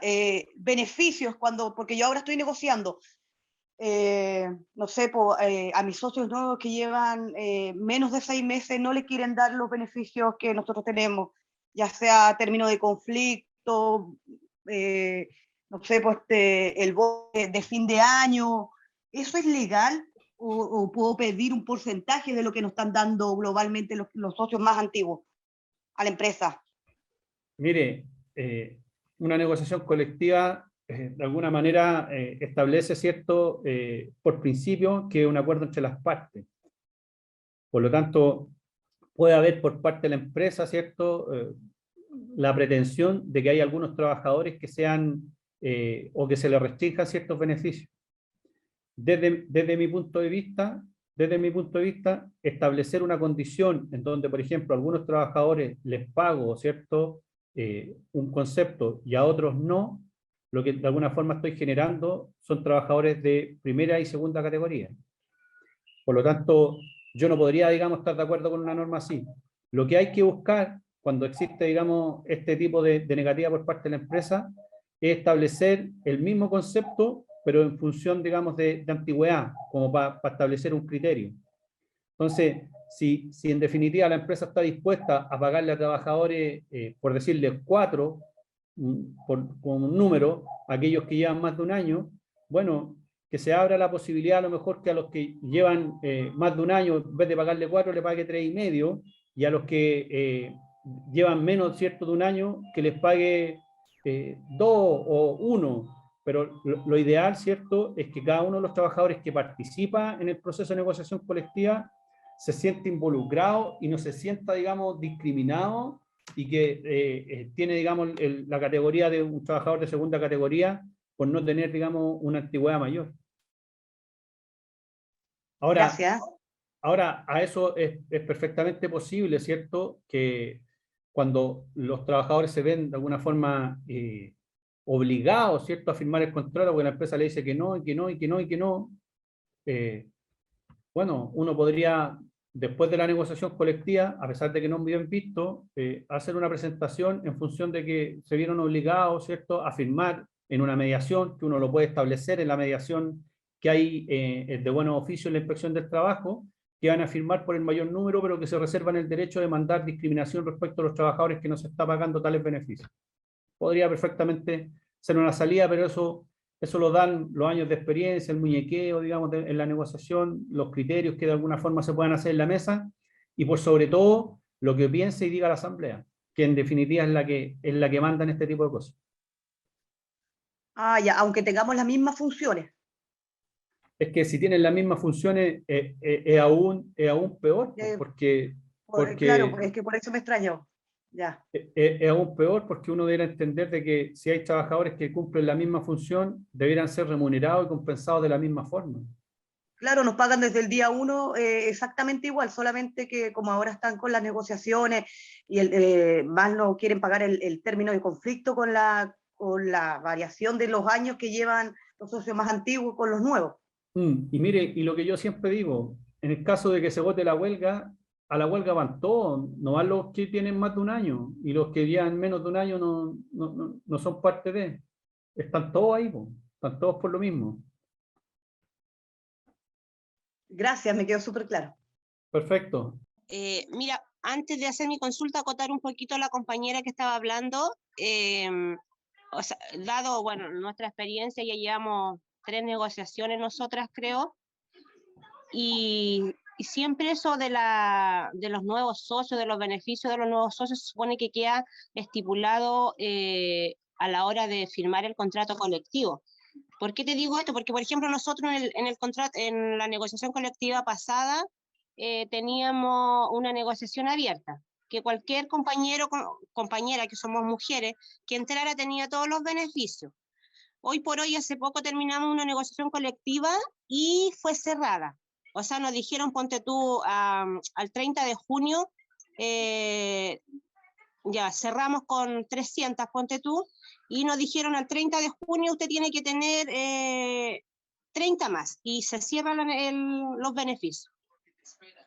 Ya después, posteriormente, si se va una socia y entra otro trabajador, ese puede obtener todos los beneficios, y que en este trabajo que nosotros realizamos no es re difícil que vaya entrando más gente, ¿me entiendes? Se empieza con una cantidad de gente y se termina las licitaciones con esa cantidad de gente, porque nuestra licitación es cada 3 años, APP o 5 años. Pero normalmente todas esas estipulaciones de si la negociación es abierta o cerrada, se dan en el proceso de negociación.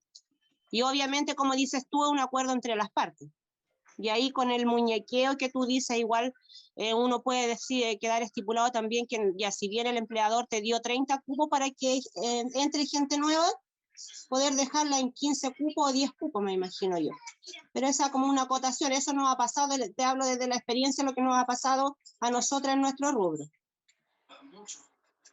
Correcto, sí. Si le sirve para la colega que estaba hablando ahí. Perfecto, ya, Andrea. Y mi consulta era la normativa que estipula la inspección del trabajo respecto a no dejar, o sea, que es acuerdo entre empleador y trabajador, el tema de dejar la reserva de derecho. ¿Desde cuándo está eso, APP? 2 años, por lo menos. Ah, ya, es relativamente nuevo, porque nosotras hace 3 años, cuando firmamos un finiquito, la inspección nos decía, de hecho lo firmamos ante la inspección, y de hecho ellos eran quienes nos decían que teníamos que dejar la reserva de derecho estipulada en los finiquitos. Ya, pero hoy, ahora nosotros en febrero también firmamos un finiquito, que como tú sabes, los presidentes de los sindicatos podemos ser ministros de fe, y con Exacto. todo este tema de la pandemia, tuvimos que hacerlo así, sin inspección del trabajo y sin notaría, y lo hicimos, bueno, en el año pasado era yo la presidenta, ahora cambió, pero claro, nos encontramos con la disyuntiva que habíamos vivido años anteriores, que no nos dejaron poner la reserva de derecho, y ahí fue un tema, una pelea ahí porque justo fue antes de empezar, y uno igual se siente responsable, porque al afirmar tú estás haciendo de ministro de fe, y, o sea, ¿y qué le dices a tus trabajadores si tiene algún problema? Y bueno, a nosotros nos pasó porque justo nos pilló encima el tema que se iba a decretar cuarentena, no sé, pues en 2 días más, y cómo citabas a la gente a los lugares, que es harta gente, a firmar los finiquitos. Entonces no teníamos idea en realidad que existía esa normativa, que obviamente era mutuo acuerdo entre las partes de dejar la reserva de derecho. Sí, exacto. Perfectamente pero, posible. Claro, pues recién me vengo a enterar, por eso me pasó que como la vez anterior lo habíamos podido hacer y era por recomendación de la inspección, y ahora no habíamos podido, o sea, se nos fueron en negativa, y igual fue un desafío, como te digo, porque nosotros somos la voz de nuestra gente. Imagínate que hubiesen tenido algún problema en cuanto a liquidaciones, no pago total de sus remuneraciones, que de hecho después nos pasó porque mucha gente no se le había entregado la liquidación de sueldo, se le había perdido, después no la pudimos conseguir, en realidad, que son las cosas que uno puede pasar si no hace la reserva de derechos.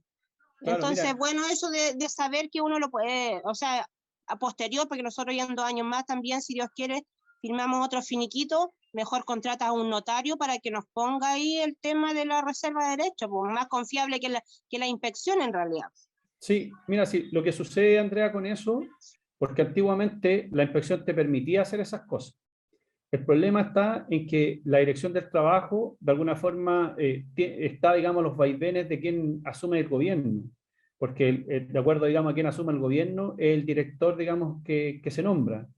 Entonces, al haber un director distinto o de un color político distinto, hay ciertas situaciones o directrices que va modificando, y una de las que se modificó tiene que ver con el tema de la reserva de derechos a través de un dictamen, que en este caso lo puede generar el director del trabajo de turno. Entonces, así uno podría revisar, por ejemplo, dictámenes que habían, a propósito de quienes tuvieron la oportunidad de conocer a María Esther Férez, que falleció esta semana, en donde ella era pro trabajadora y un montón de dictámenes, digamos, que dan cuenta de ello. Y cuando hubo un cambio, digamos, en la dirección, en la dirección del trabajo, digamos, quién era su director, obviamente esos criterios fueron modificando y un mismo tema se tratan de forma distinta. Entonces, para algunos se genera, digamos, un derecho, para otros no se genera, digamos, un derecho. Y eso tiene que ver, digamos, con la visión de quién está gobernando. Básicamente por eso se está, digamos, en esos vaivenes. Pucha, que fome ese aspecto, porque debiera haber, esos aspectos debieran ser universales para todos los, porque igual te perjudica a los trabajadores en realidad, porque quedamos uno sí, pues, ahí como a la deriva. Lamentablemente estamos hablando de derecho y cuando estamos hablando de que el derecho es interpretable, por lo tanto, donde hayan dos abogados, usted se va a encontrar con 3 opiniones. Así que... O sea que desgraciadamente esto depende de la modificación, depende del gobierno de turno. Claro, porque en definitiva, si yo, por ejemplo, lo voy a poner, digamos, en sencillo. Si yo soy un gobierno de derecha o un gobierno de izquierda, voy a nombrar a un director, ¿cierto?, del trabajo que más o menos siga los lineamientos de lo que yo creo, de lo que yo pienso. Y en función de eso, ¿cierto?, se van a establecer en donde existe discrepancia y en donde se pueda interpretar la norma jurídica que por el DFL2 de 1967 está radicado la facultad en el director del trabajo, puedo interpretar la norma jurídica. Y en función de eso, ¿cierto?, emana un dictamen que deja sin efecto los anteriores para efectos de regular una situación específica. Y en particular es lo que estamos hablando respecto, digamos, de la firma de los finiquitos. En cualquiera de las causales puede uno colocar reserva de derechos, si incluso fuera mutuo acuerdo. En el mutuo acuerdo no, porque se supone que yo estoy de acuerdo con lo que me están pagando. Ya de repente no presentan la liquidación, o sea, la AFP es pagada o algo así, no se puede aplicar. Es que lo que pasa es que si la AFP está pagada, el finiquito no surte efecto. Y se va a convalidar recién ese finiquito cuando el empleador pague, digamos, esas imposiciones que están pendientes. Lo que pasa es que la Inspección del Trabajo Natal hace una semana se finiquitó un trabajador, no se le permitió reservar el derecho, pero llegaron a un mutuo acuerdo. Lo que sí no se hizo es revisar, la inspección no le pidió presentar los documentos de las AFP pagadas y de la AFC pagada. Se hizo así todo como muy rápido, como están todos finiquitando aquí por el tema de que aquí hay otras empresas grandes que finiquitan de 50 personas por día. Entonces se hace todo rápido y no se presentan esta documentación. Y después cuando, claro, son mutuo acuerdo, a veces, y después te das cuenta que te faltan pagar AFP o no te pagan AFP. Entonces no se puede aplicar, ya no hay cómo reclamar ahí. Sí, sí. Usted lo que puede hacer es presentar un reclamo judicial, impugnando, digamos, la firma del finiquito y reclamando las remuneraciones que se generen entre la firma del finiquito y la convalidación del mismo. ¿A qué me refiero con la convalidación del mismo? Si la empresa debía 5 imposiciones, ¿cierto?, y se demoró en ponerla al día 3 meses después de que usted firmó el finiquito, lo que corresponde es que la empresa le pague las 3 remuneraciones de los meses siguientes a que se demoró, ¿cierto?, en poner al día sus imposiciones. A eso se refiere con validar. Pero eso necesariamente a través de una materia de carácter judicial. Gracias, es lo que se conoció en su momento, Orlando, como la ley Busto. Es decir, aquella, ¿cierto?, que dejaba sin efecto aquel finiquito de aquel empleador suscrito por el trabajador en que no habían sido pagadas las cotizaciones previsionales, entendiendo por tales las cotizaciones de salud, la previsional y otras prestaciones que se pagan a nivel, digamos, de mutualidades.